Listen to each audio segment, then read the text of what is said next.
Hello and welcome to our first recipe video. Today we're making gumbo. As you can see, I'm having some onions. I'm going to put those in the fridge. Now I'm taking apart some bell peppers. I used 3 for this recipe. And we're going to dice those. Now, I didn't really get this a whole lot growing up. It was mostly reserved for special occasions. But I figured I'd share what my family does with yours, and hopefully you guys will make it and enjoy it. Now, what you saw me doing there, I was taking out the white flesh from the bell peppers. That stuff can tend to be a little bit bitter, so I'd like to get rid of that without damaging too much of the pepper or my hands. But, yep, we're going to julienne those, and then we're going to give them a very quick dice, which you'll see in just a minute. Now, for the onions, I also used 3 small onions. I wanted to get roughly 1 large onion in the pot. So just a nice, quick, little rough dice. Doesn't have to be perfect. Everything's going to cook down, become nice and soft. So you really won't notice it too much, but this is the easy part. Get all the prepping done before you actually start making the gumbo, because the roux especially takes time. So you really don't want to be trying to do all that while you're cooking the roux. Now I'm going to retrieve my onions from the fridge. Now I did that to kind of make it so I wouldn't cry too much. Add my bell peppers to the bowl. Now you can also see the celery there in the background. That celery is part of what we call the Holy Trinity in Cajun cooking. That's going to be bell peppers, onions, and celery, obviously. Now, I'm doing another little rough dice on the onions. Nothing too fancy, just really quick, get it done. Try not to leave too much on the onion. We don't want to have too much waste. Now, when it comes to your celery, don't forget to wash it. Nobody washes the celery when they put it into the package, so just give it a quick little rinse under some cold water, get all the dirt off of it, make sure it's nice and clean before you start chopping it.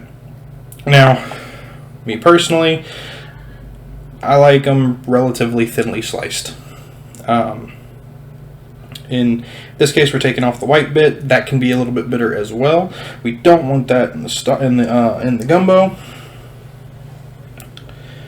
Now, for this one, I just kind of try to play around with a different cut. Didn't really like the way it turned out, but it's going to go in the pot anyway.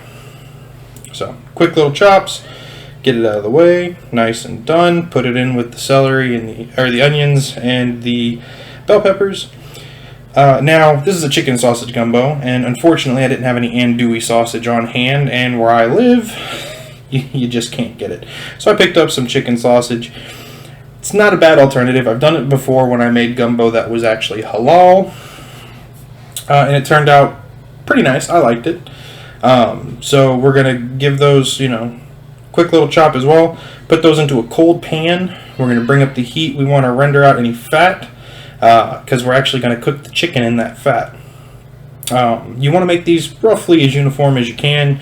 You don't want any really, really fat pieces. You don't want really any thin pieces. You want everything to be roughly the same for this.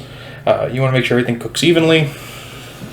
And make sure you pay attention to the pan that you're cooking these off in, because you don't want them to burn either. And if you leave them in a hot pan for too long without moving them around, believe me, they will burn, and nothing worse than burnt meat. Now, I used 4 here, but I actually used 2 packs of 4, so there was 8 total. I like my gumbo a little bit meatier. So 2 packs of the sausage. Usually 1 pack will do. These were just small links. Now, here, I'm going to be adding chicken thighs. Now, the chicken thighs, my personal preference, I've seen people use chicken breasts. But with dark meat, that's where all the flavor comes from. It's always going to be tender, and it cooks down beautifully. All I'm going to do is salt and pepper these and throw them in a little bit of olive oil in the pan. Get some color on them. Nice caramelization. And I'm not going to cook them all the way through. Now, I'm not sure why I don't cook them all the way through. This is just kind of how my grandmother did it, as I was growing up. So I'm sticking true to that. But again, really simple, salt and pepper, and you're good to go. And you're going to cook them in the same pan that you cook the sausage in just to add a little bit of extra flavor in there.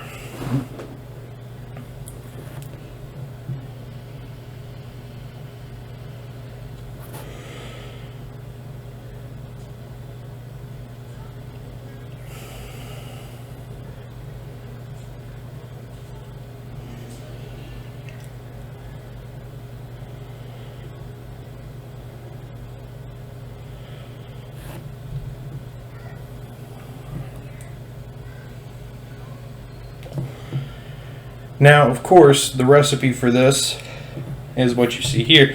However, I will have an ingredients list in the description of this video. Just scroll all the way down and you'll see it there. I want to go ahead and put this out there. Have fun with your gumbo. It doesn't have to be how one person makes it or how another person makes it. You can take this recipe and make it your own. I highly encourage it.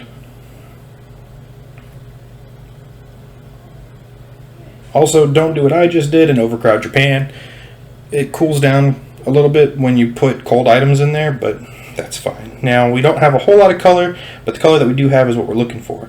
Nice little golden brown. That's not burnt, those little spots, but it is what it is. Now, for this is the roux. Now, this is where a lot of people mess up a gumbo. Now, what I start off with is equal parts oil, which in this case I used vegetable oil, and all-purpose flour, which was 1 cup to 1 cup. Now, I added a little bit more flour because I was looking for a specific consistency. And the consistency you really want is like wet sand. Now, this right here is what's known as a blonde roux. Now, this is used in a lot of different soups, but in gumbo, you don't want it to be that light. The flavor's a little underdeveloped. What we're looking for is more of a, darker milk chocolate to dark chocolate look. Now, if this is your first roux, I would highly suggest doing this on a low heat, like as low as you can go. You'll spend 45 minutes to an hour doing it, but you don't want a burnt roux. Burning a roux will absolutely ruin your gumbo, and it will it'll taste horrible. Now, if it's around the milk chocolate color, which you'll see here in a second, that's fine. The roux will darken once you add the vegetables into it. Now, my mom just adds the vegetables straight to the cast iron. Me personally, I like to put the vegetables in whatever pot I'm going to actually cook the gumbo in, and then I'll add the roux on top of them, and we'll go from there. Now, you can see the color start to change here.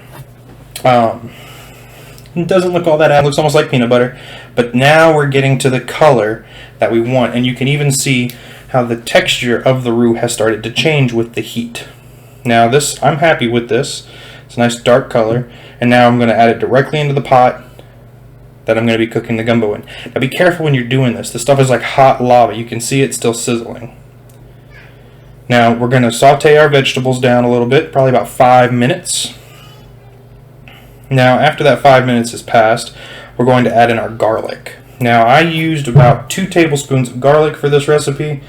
That was my choice. I didn't put too much, didn't put too little, because later on we do add granulated garlic to kind of help with the flavor.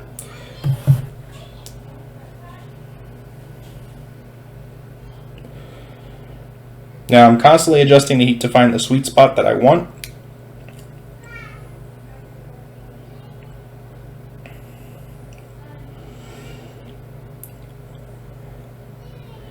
Now, just like I'm doing here with the vegetables, you want to stir, stir, stir. And this is the same thing when you're making the roux. Stir it constantly. Don't let it sit or it'll stick and burn. Now, here I added a whole carton. It was about 48 ounces worth of chicken stock.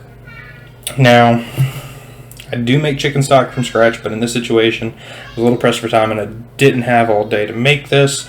So yes, I went with boxed chicken broth.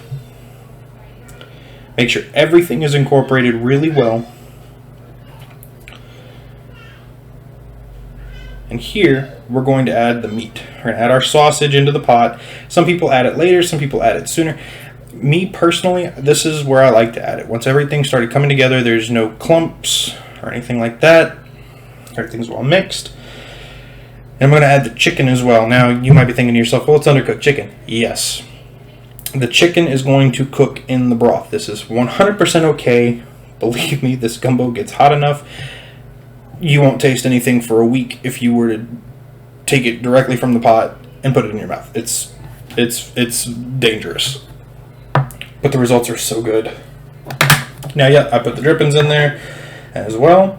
Now, this is going to cook for several hours, so the chicken is going to absolutely just disintegrate. It's going to be stringy. There's going to be chunks. It's just gorgeous. Now, from here, we're going to bring it up to a boil, cover it with a lid, and let it, once it's at the boil, you're going to need to let it come and simmer it. Now here, we're adding our 3 peppers, black, white, and red. I use white pepper, black pepper, and cayenne. You don't have to use cayenne if you don't want to. Me personally, I like the flavor. We're also going to add in our gumbo filet, which is an absolute necessity. Gumbo filet is actually ground up root from Africa, which is where gumbo gets its name. Now, I'm eyeballing my spices, by the way. You don't have to eyeball. You can start off small and work your way up however you want. Now, that was some Zatarain's crab boiled, and that's like the secret here. Add just a dash of that in there, and it changes the whole flavor profile.